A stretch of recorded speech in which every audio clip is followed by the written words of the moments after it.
Hello and welcome to the WB Mason Coaches Report on GoHofstra.com. Joined as always by the head coach of the Hofstra baseball team, Coach John Russo. Coach, welcome. Len, thanks for having me. Look back at last week, a regular season closing series against James Madison. Go 1-2, but with that win and a Towson loss, the team does qualify for the CAA championship for the first time since 2012. So just looking back at JMU, what were your overall thoughts on that series? You know, we went into the series knowing we had to win one for sure. I mean, if they sweep us, we could have been in a lot of trouble.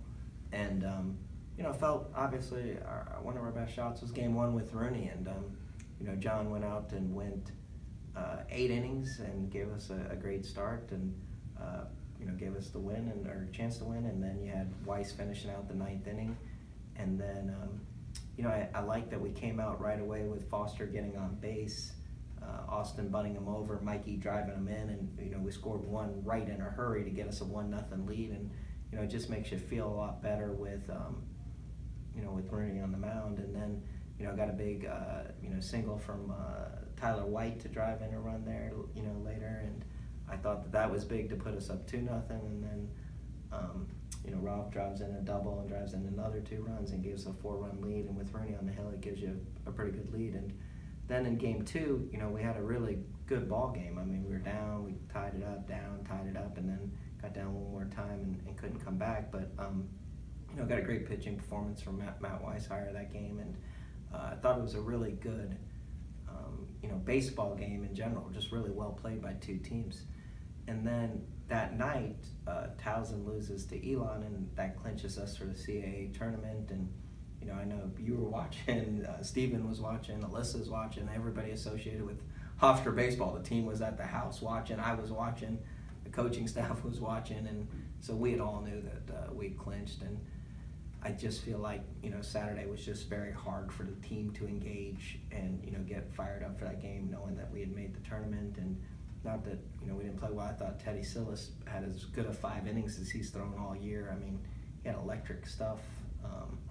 9 Ks, but it was an easy 5 innings for him, and I thought we did well overall. But the bigger goal was making the tournament, and that was what we were able to do this weekend. And just describe your feelings and in talking to the team, their feelings about accomplishing that goal, which, like I said, has for the first time since 2012.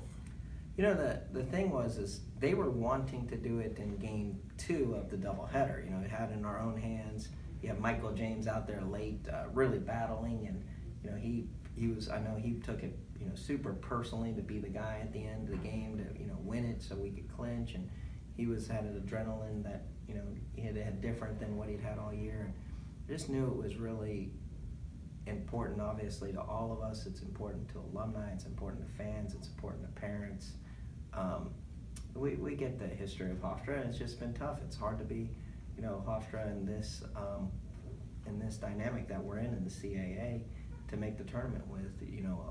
A lot of spots. I saw something that Wilmington has never not made the tournament in their history in 30 years, and I'm sure Charleston's made it every year. Elon's made it every year since they've been in there, and so you're really battling for a small number of spots, and we know that when the season goes. And I say this, I think the most proud of this team is we're 4-8, we get swept at Elon, and we don't play well in the midweek game, and everybody could have counted us out, and they come back and they sweep Charleston, the first place team at the time, and they just gave themselves a chance to make the tournament with that sweep. And it was, I think at the time we all knew that it was such a big sweep, but we didn't know how big at the moment. And we finished the second half 8-4 and really battled back, and there was nothing handed to this team. They had to fight for every single thing they got. And I was thinking back to the 2012 club.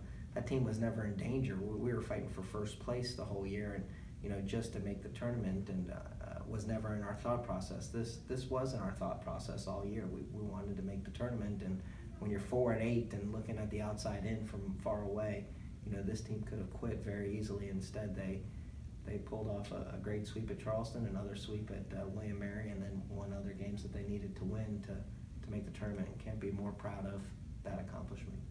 And with finals week here at Hofstra and graduation coming up this weekend, have you been able to keep the team focused and preparing for next week?